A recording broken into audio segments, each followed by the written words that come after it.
Respectueusement, le protocole invite Sa Majesté le roi des Belges pour son adresse. Merci.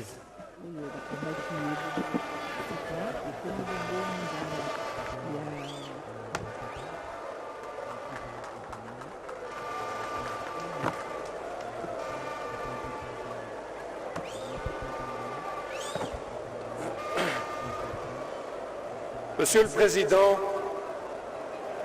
Mesdames, Messieurs, bonjour à toutes et à tous. Mbote.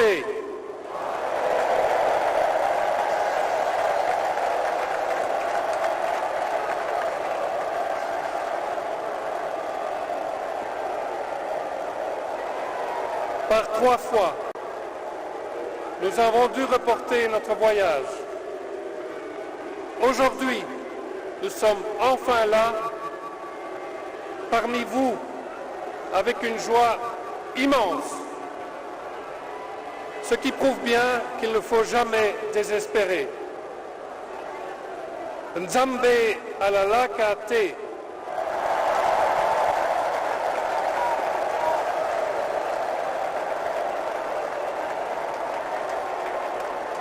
La reine et moi foulons pour la première fois le sol du Congo.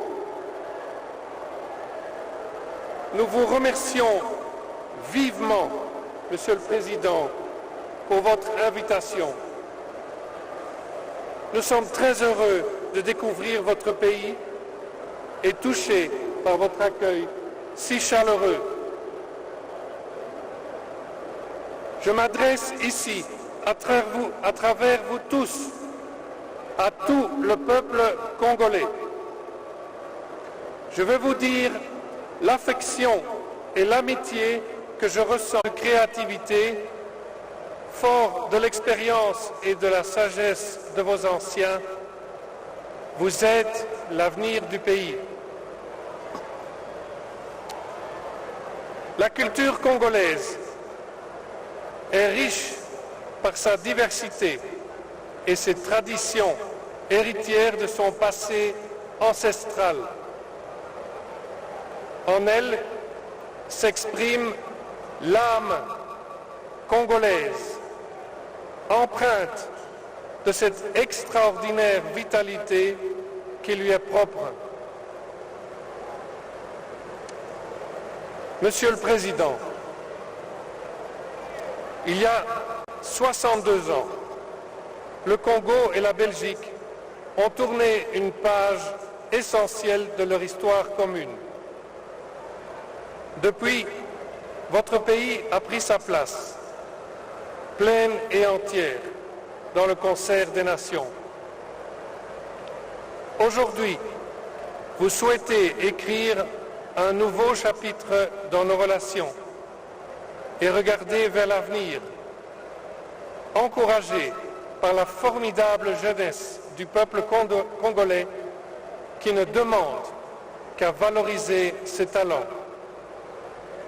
Écrivons ce nouveau chapitre ensemble,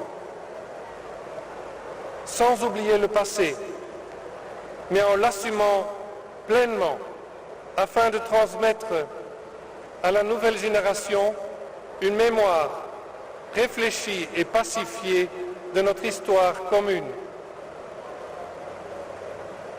Bien que de nombreux Belges se soient investis sincèrement, aimant profondément le Congo et ses habitants, le régime colonial, comme tel, était basé sur l'exploitation et la domination.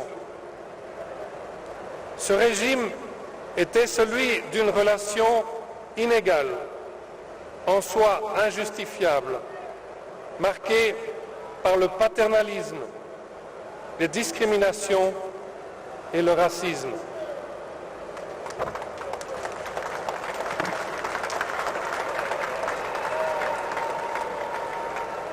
Il a donné lieu à des exactions et des humiliations.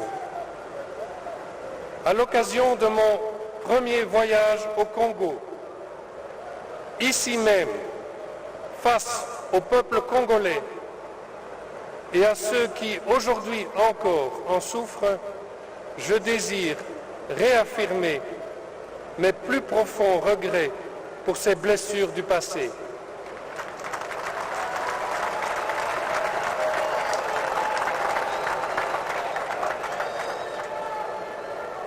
Sincères regrets que j'avais exprimés dans la lettre que je vous ai adressée, Monsieur le Président, il y a 2 ans maintenant pour le 60e anniversaire de l'indépendance.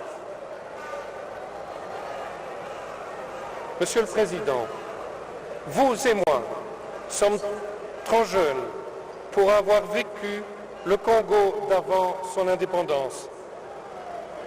Mais pour vous comme pour moi, la présence belge au Congo avant 1960 laisse aussi un héritage qui a ancré le pays dans ses frontières actuelles. La préservation de l'intégrité territoriale du Congo est une préoccupation majeure que nous partageons.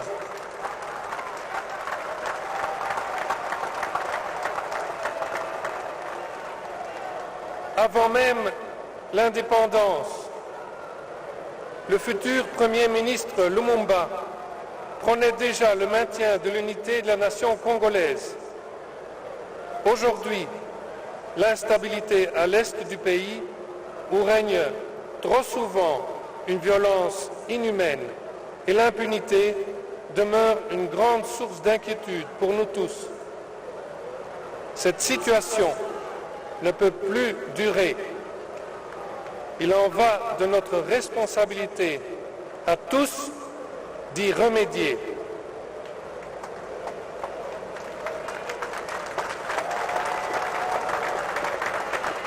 Vous pouvez compter sur le soutien de la Belgique au sein des instances internationales à toute initiative visant à la stabilité et au développement harmonieux de l'Afrique des Grands Lacs.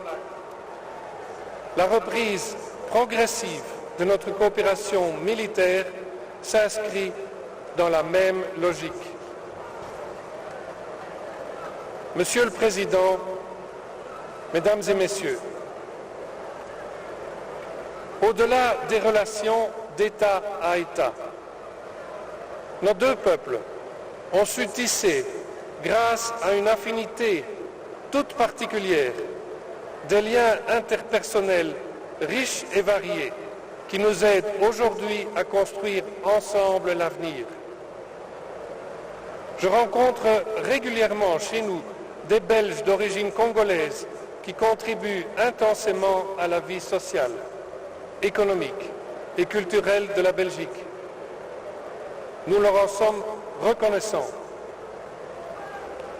Nous n'oublions pas non plus vos soldats qui ont combattu aux côtés des nôtres sur différents champs de bataille des 2 guerres mondiales.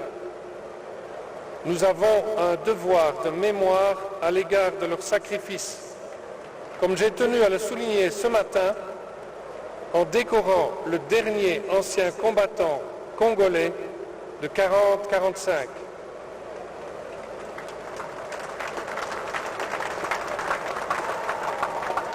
Dans les domaines de la santé et de l'éducation, les réalisations constantes unissent nos 2 pays encore aujourd'hui.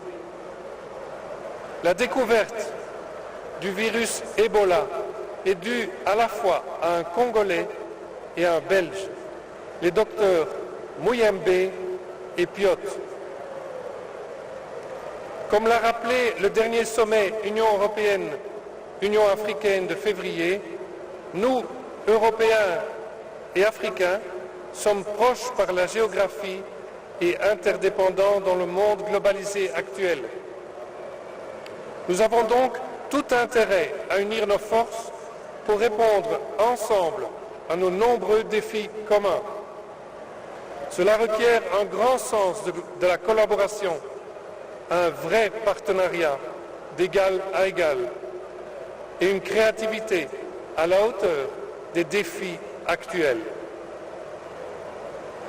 La voix des Congolais et des Africains doit être entendue et prise en compte par rapport à tous les grands enjeux contemporains. À cet égard, Monsieur le Président, je tiens surtout, en ces moments difficiles pour votre pays, à saluer vos efforts pour remettre le Congo sur la carte du continent, en renouant le dialogue avec vos voisins et en cherchant ensemble des solutions globales aux problèmes de la région. Déjà, en 1970, le roi Baudouin notait que le Congo au cœur de l'Afrique, la Belgique au cœur de l'Europe ne peuvent plus formuler leurs problèmes en termes exclusivement nationaux.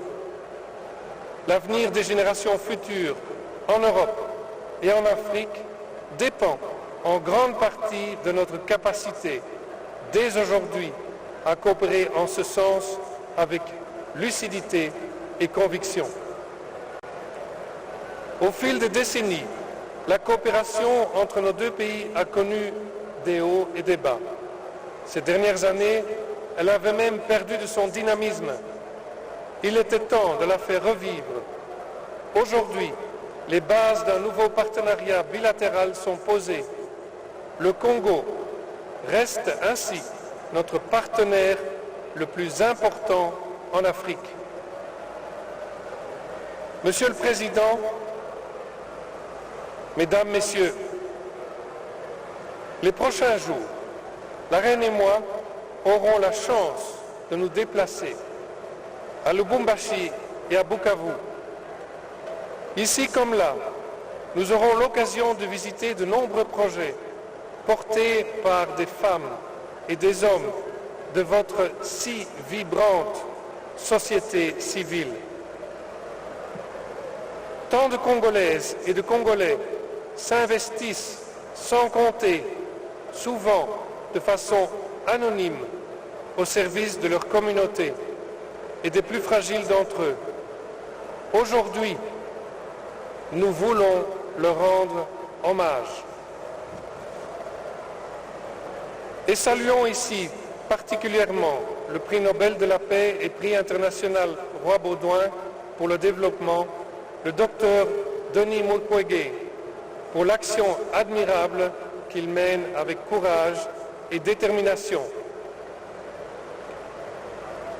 Par ce voyage, nous voulons souligner que la Belgique continuera de soutenir toute initiative qui contribue au bien-être de votre pays et qui offre au peuple congolais un surcroît tellement nécessaire de bonne gouvernance, de prospérité, de santé, de sécurité et de justice. Notre engagement vis-à-vis de la RDC reste le même, celui d'un soutien ferme à la stabilisation et à la démocratisation du pays, ainsi qu'au respect des droits humains. Les opportunités de la République démocratique du Congo sont immenses. Ses atouts sont nombreux. Une biodiversité exceptionnelle, vos forêts primaires si importantes pour la captation du CO2, les ressources de votre sous-sol, un immense complexe fluvial capable d'alimenter ce qui pourrait devenir le plus grand réseau hydroélectrique du monde et ainsi permettre la production d'énergie propre pour toute la région. Ce sont votre énergie, votre dynamisme, votre travail à vous tous qui transformeront ces atouts en une valeur ajoutée au bénéfice du Congo. C'est avec confiance en l'avenir que nous formons les vœux les plus ardents à vous, Monsieur le Président, et à tout le peuple congolais. Le Congo a tellement à offrir au continent africain et au monde entier.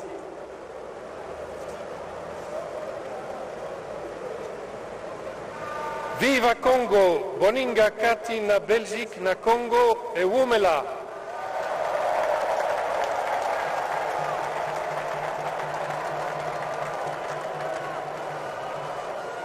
Ishi Congo, Urafiki Katia Belgique na Congo, Unadumu.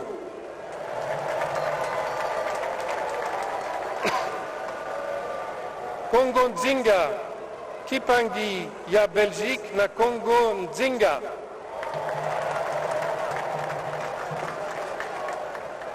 Butumbi, Kuji Congo, Butumbi Ku Malanda Pakachi pa Belgique, ne Congo. Vive le Congo, vive l'amitié belgo-congolaise.